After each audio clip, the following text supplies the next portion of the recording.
Hello again, and it's time for another project. Today we're going to do some router work on this peace sign with a nice floral flowering effect going around it.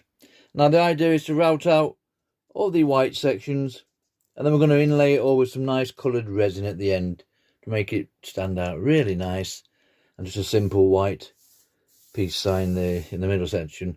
And then we will cut it all out on a scroll saw. So we'll remove all this backer, and depending on how it's looking, I'm tempted to remove all this middle section as well, but we'll see how that progresses as we go along. Now it's on recycled pine. This would have started life with some kind of wardrobe. It's nice and thick, so it's a good little piece, and it is free wood. I can't remember the last time I actually paid for any wood, to be honest, so free wood is the best wood for me. I think pine works fine. I've got no issues with that. So we've got our template sorted. We've taped it down with a bit of painter's tape there, should I say. And we've popped in some nice carbon paper. Not this one. I actually draw my projects indoors. This is just an old piece of carbon paper that probably wouldn't even work anymore. But you basically put that underneath. I like to use a pen personally, and you draw around it. For me, this is all part of the process. I find this bit just as relaxing as doing the old routing and scroll saw itself.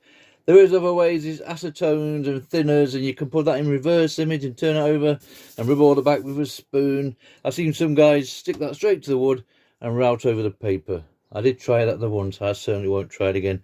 So do what works best for you. Carbon and trace for me, you can't go wrong. Plus that way you could use that template over and over again, therefore you're not wasting a lot of paper. So there's all our image nicely done on there now. You can see that the general pattern that we're going for. I like to take a couple of minutes just to shade in the areas or put crosses on the bits that you want to remove, because you'll go away, come back, and you might just start routing out in between the leaves, the petals should I say. Well, that will be the end of your project. So take your time to go around and mark off the areas that you want to remove. On this little project here, which measures in it 14 inches by 12 inches, I believe. Yes, I just remembered there. We are going to use CNC bits. These are fantastic. These are basically similar to your profile bits or liner bits, which come in at 3 to 4 times more costly. I just get these off little eBay. There are different degrees on them, which is basically the end cut. This is a 20 on this one, if you can see that. You get 15s, 30s, 10s and whatever. Now there was a small shaft on them, 3.175mm, and they will fit a Dremel no problem if you have the Dremel router attachment, which will be fine for a little project like this. But for my 1/4 inch router, you need a 1/4 inch or 6.35mm reducer collet, and your little Dremel end, your little CNC bit slots into there nicely. Nice and firm, and that will now fit a 1/4 inch router. If your router is a half an inch shank one, you also will need a bigger collet. So that will fit there nicely. We'll pop that in the router. I will set it to about 3mm, which is literally on most of my projects, and that is the same thickness as your bit, and I find that's plenty for routing out, and that's enough depth on there to fill our resin in. So we'll pop that in there. We'll put the router on, set it to 3mm, and basically do all our lines. Remember, when you're routing out, you want to go up, inset up to the lines, and that way up to the line. Don't do it on the line, because by the time you've done the thickness of your 3mm depth on there and there, you're going to narrow that section. So always try and go up to the line, and if you're same as you're doing outset, up to the line there. So we'll do all our lines with this, everything we see here, all the way around. Once that's nicely done, we'll pop on a end milling bit. These are fantastic. These are all I've ever really used, to be honest. And we'll get one that's a nice size. Pop it into the same adapter collet. They have the same size shaft on them. Shank, 3.175mm. They don't come with this little barrier thing on now. I struggle to find that. But so if you're searching for them, they come without the barrier mostly now. So, but they are exactly the same bit. And we'll set it to 3mm again. You'll notice as I go around, I will remove certain sections. These smaller ones, we'll just remove its CNC bit. And when we come back in with that one, we can remove it with that. Just notice there, we've let's colour that one in before we leave it behind. And so we will remove it all with the end milling bit afterwards. Once it's all nicely tied up, a bit of a Dremel, flexi cable on, some engraving bits, a bit of sanding down. And we'll cut it all out on a saw, remember, with a spiral blade. We'll show you that near the time. But for now, we'll pop our little 20 degree CNC bit. Excuse me, I'm too busy listening to the wind outside and the neighbours next door. So we'll pop that in, we'll set it to our 3mm and start routing this one out. Okay, we've got our CNC bit in the router, as you can see. We've set it to that 3mm, so that's a nice depth. I've done a little sample there, and that looks plenty deep enough for allow us to put our little resin in afterwards, just to colour it all. If resin is not your thing, you could put paint in this just as easy, then sand it all down and then cover your surrounding afterwards. Oil, linseed oil, stain, dye, whatever you prefer to use. But for me, resin on this one today. Okay, let's start routing this one out.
Right, so we've made it all the way round with that CNC bit.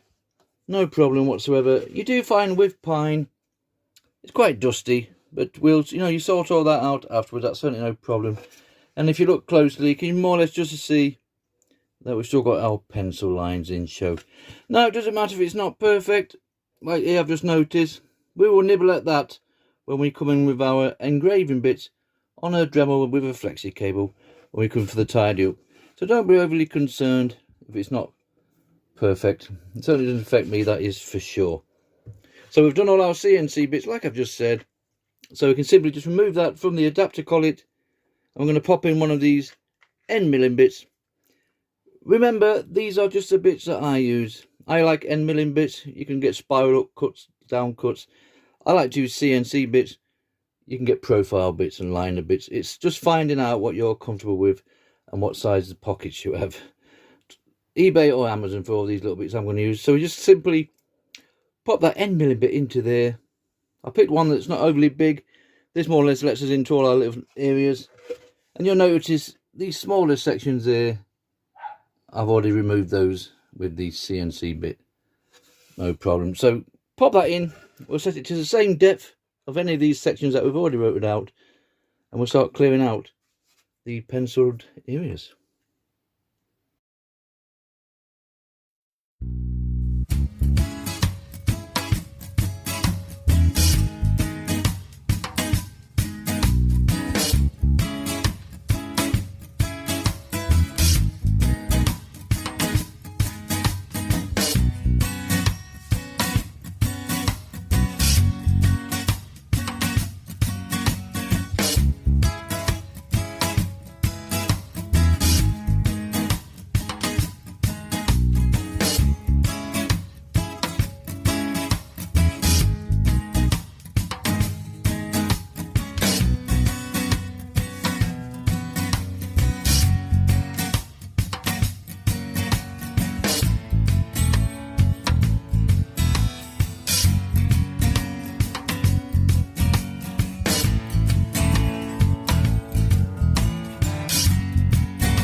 Right, we've made it all the way round with that end milling bit.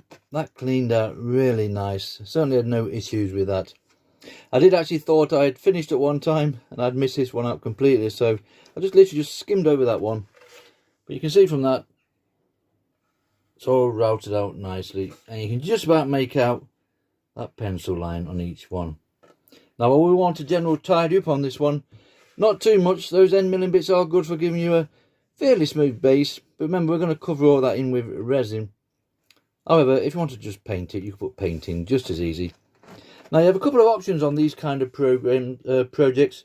One, you could actually just leave it on the piece of wood as it is and just fill it in as we're going to anyway. Or two, you could route out the background and just go up to maybe leaving a nice little frame all the way around. So the background will be lowered like that section there, should I say. Or for me, I am going to cut it out. I'm going to take a chance and see what it's like. So we will literally go around all these pencil lines with our scroll saw, and then we will remove these 4 sections. I'm not too sure about that middle bit. We're going to go through it. We'll just drill them out. Put a little pilot hole in there, so we want 4 little holes in there. That will be enough to feed the blade through on our scroll saw, and we'll literally cut it out to those pencil lines that we can see there. Now for cutting out, for me, I do prefer a spiral blade. Pegas number 5 on this one.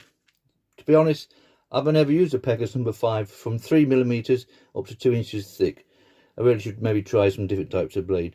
The good thing about spiral blades, they do cut in any direction, so we literally can come in here and just feed that wood round without turning it the once.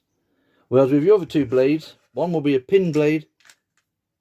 There's a pin at both ends. They go on with more cheaper saws and literally just clip on like so. Remember, smooth on the way down, rough on the way up. That way you know your blade's in the right way and have the blade facing towards you. If you're going to cut this out with this one, you would come in there, then you'd have to turn your wood, come down there, turn your wood for that bit, turn it for that bit, turn a lot of twisting. You get away with this one because it's just manageable size wise. Bigger projects you won't be able to turn it. And on the more fancier saws, you get a pinless blade. Obviously no pins on that one there. They're really perfect for delicate work. You imagine what a small hole, I don't think we've got any on here. If you imagine we were cutting this out, we'd have to cut out that little section there. We'll drill a pilot hole, feed your blade in, and we could cut that out as if it looks like it's been cut out on a scroll saw, obviously. Whereas a pin blade, you wouldn't get in because those pins would be in the way. So pinless, pinned or spiral, they're your 3 basic blades, I'm going to call it. There is more fancier ones with more of a price tag to them. So Pegas for me, unfortunately my little drapper, I have to use these adapter clamps. That's an Allen key. So we'll put it in, feed it through the hole, put that on, put the Allen key on, tighten it up, hook it top and bottom, take up the tension. It's okay for something like this, but when you're doing big projects, they are a little bit painful. So anyway, we'll cut it out first. Once it's nicely cut out, we will come in with our little engraving bits. Just cheap eBay specials. You'll get a pack of 30 like this for next to nothing. There we go, next to nothing. They've got different heads on. I will use one on my flexi cable, which is typically attached to a Dremel, with a nice flat bottom. And we can use that just to go around, give that a general tidy up. Just get rid of those little bits. We don't be too concerned about the bottom bit. We're going to cover that all with resin. And then I've got a bit of sandpaper just to go around, just to round off those edges. We don't want them too sharp. And then we'll have a mouse sander to clear it all up. So we'll do all that quickly. And then when we come back, we'll be on to looking at some kind of stain or what oil we're going to put on before the resin. Let's start cutting this one out now.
Right, that's enough sanding down and general tidying up for me.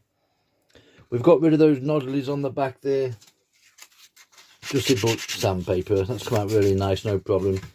And the front is also near enough, as you can see from that, for what we need today. We've got rid of all those pencil lines, and I've gone round and basically just rounded it all off slightly, so there's no sharp edges.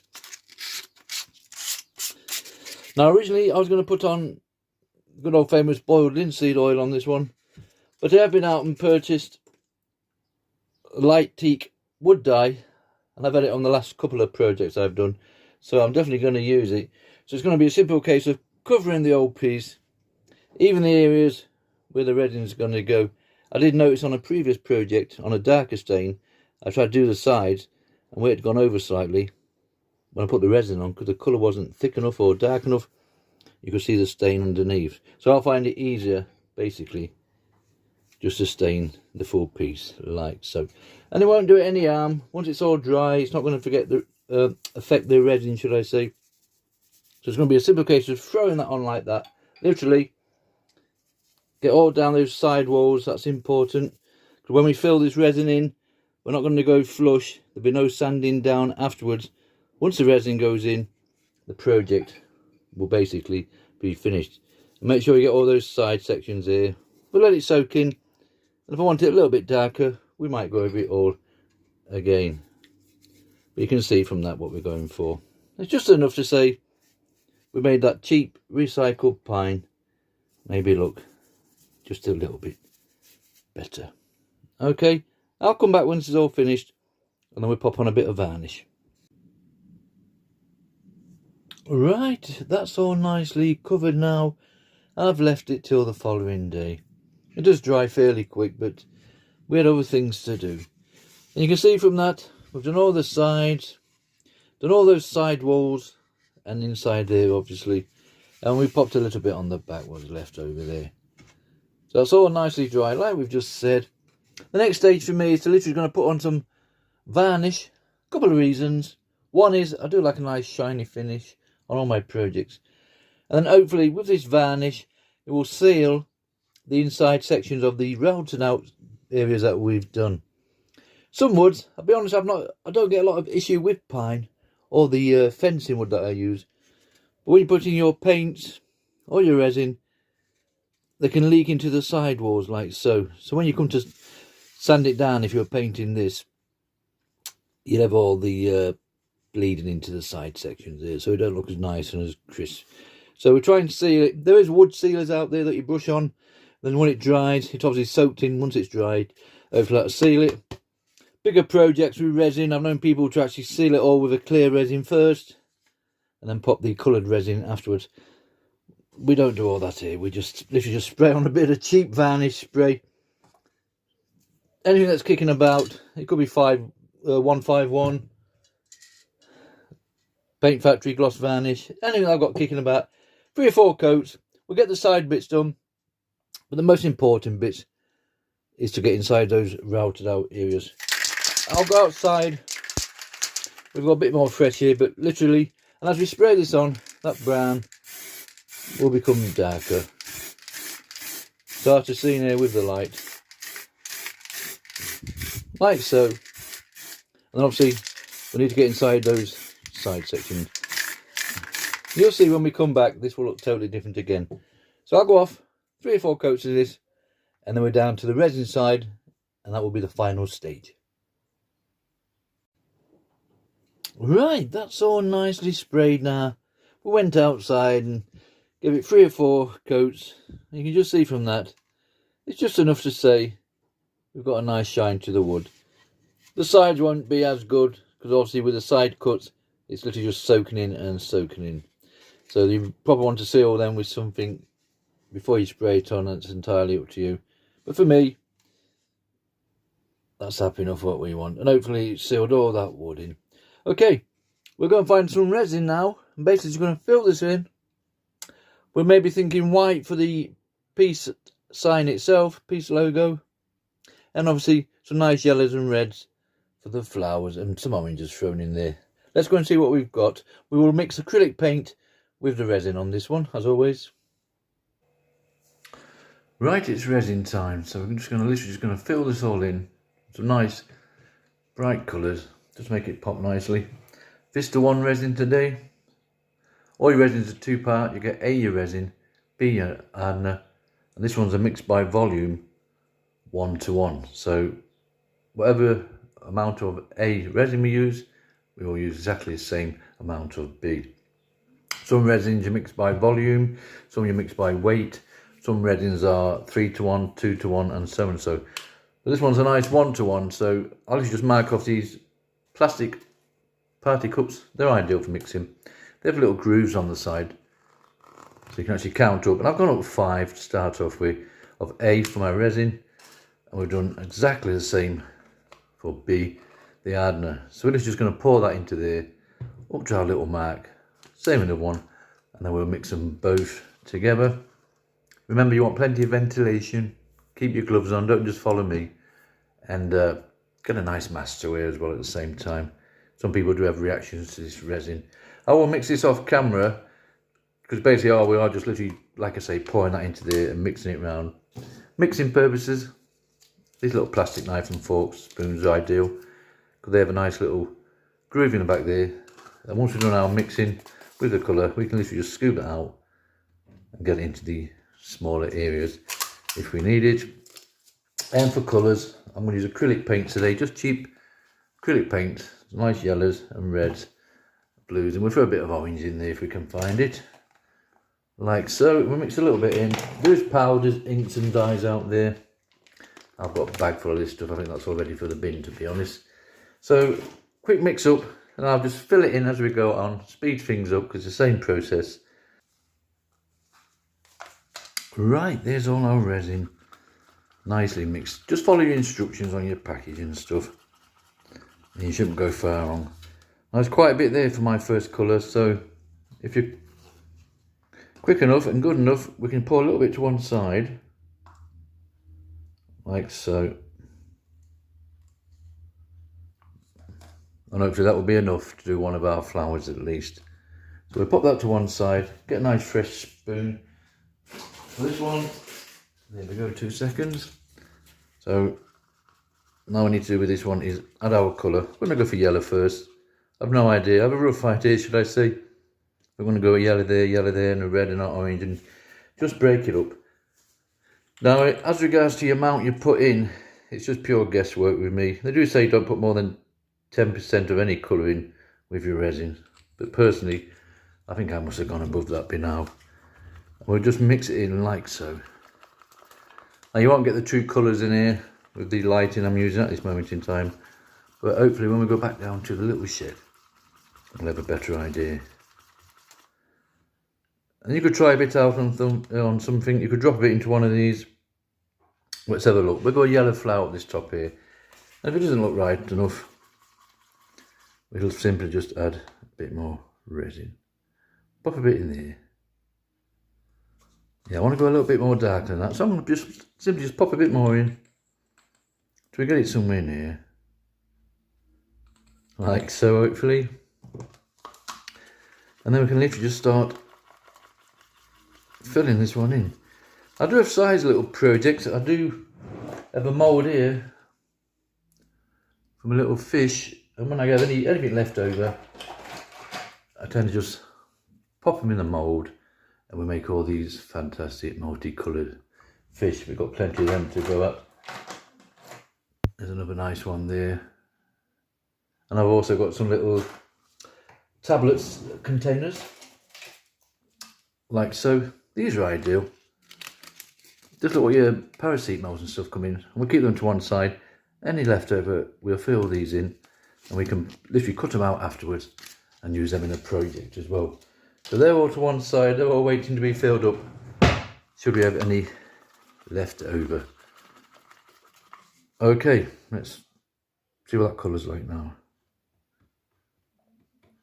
Yes, you can see from that, that's a lot better yellow. So we can pop a bit more in there. Remember, we're not going to the top of the wood.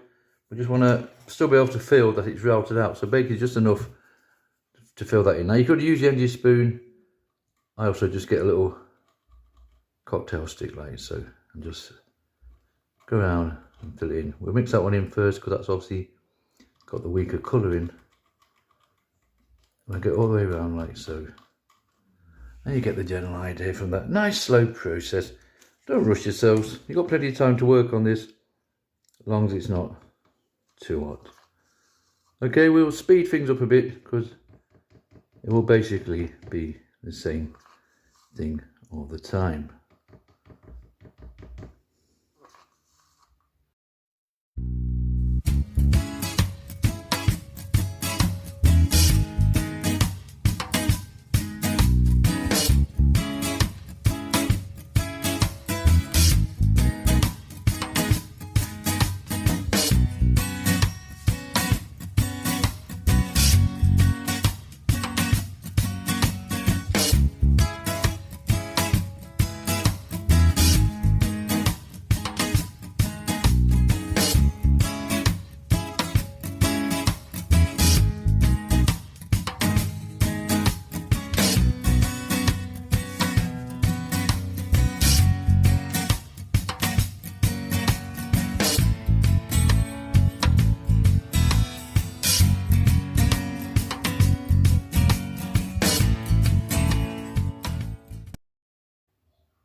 Right, that's it.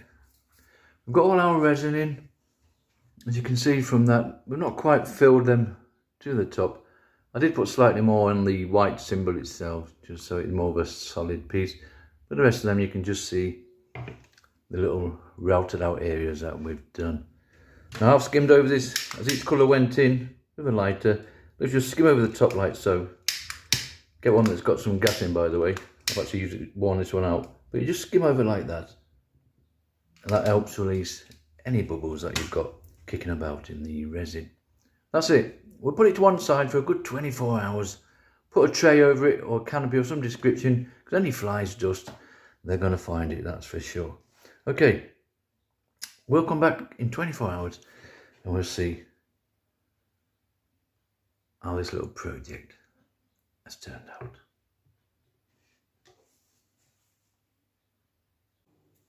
Right, that's it. This little project is finished. Now it's been roughly about 24 hours later. Personally, I would leave this for another couple of days. On some resin groups, manufacturers, they reckon it takes 31 days for resin to fully cure. I'll let you decide on that one, but for 24 hours later, everything's nice and solid. Everything's set. We've got no issues with those colours. Some colours are better than others. I do find red's a nice colour. You might not get the full effect on here. Or more of an orange. That is an orange, that's a red and a yellow. And the different blues. The white's an harder one to do, but we got away with that as well. And we've had no flies on it or anything like that. So you see that lovely shine there all the way around. And remember, all we did was put our resin in mixed with acrylic paints. And once it's cured, set, that was it, finished. Some projects you can obviously overfill and sand down and then do a flood coat afterwards. But for these ones, that's all we need. So that's it. Remember, we've done the back as well. For hanging purposes, I've worked out if a nail just goes into the right-hand side of that one there, that will just actually hang flush and straight on the wall. So no need to put a hook on anything. Little pin nail in there will be plenty for hanging purposes. Or you can make a nice little stand if you wanted to and have it freestanding like so. You could also put a little backer on here, put resin in there and put pictures in there. Yeah, there's a lot of alternatives, but I'm going to leave this one today as it is. So there it is. This little project is finished. So it's the peace sign logo with a nice floral flower surround. It comes in at 14 inches by 12 inches.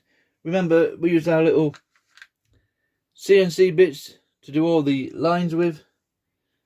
Nice little end milling bits. They're ideal for all the clear out. And then we put on a wood dye, light teak. Just brings that pine up to it, give it a bit more about it.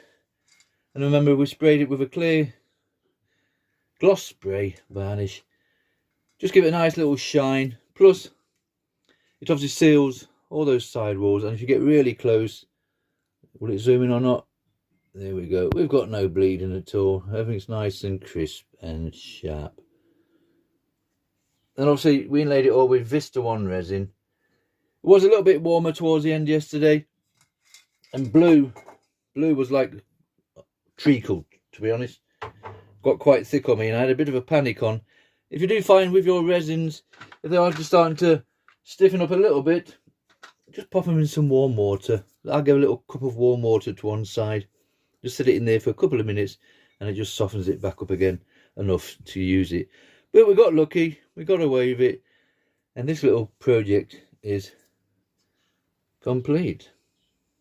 Nice fun project, plenty of colours. Give it a go, just enjoy yourselves. Thank you very much for watching.